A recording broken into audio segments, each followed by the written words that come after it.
Vou contar a historia de José María e Alan Lomax. Alan Lomax foi un estudoso da música tradicional nacido nos Estados Unidos. Adicábase a percorrer lugares gravando as súas músicas.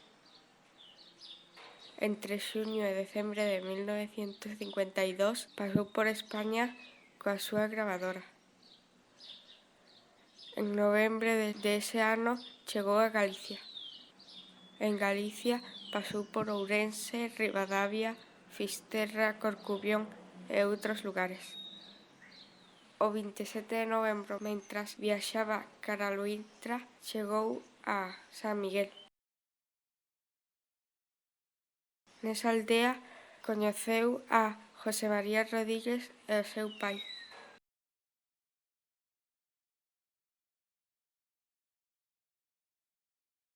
Alan Lomax fíxolle unha foto a José María, outra ao seu pai e outra aos dous xuntos. Tamén realizou unhas gravacións de José María Rodríguez tocando o chifro de afiador. Así de ben tocaba o chifro.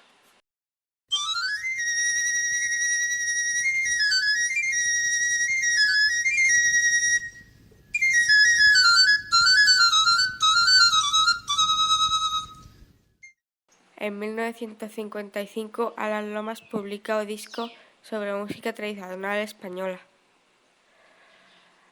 Nese disco inclúese unha das gravacións que le fixera a José María Rodríguez co seu chifro. Ese disco chega a mans de Miles Davis, un dos músicos máis importantes da historia do jazz.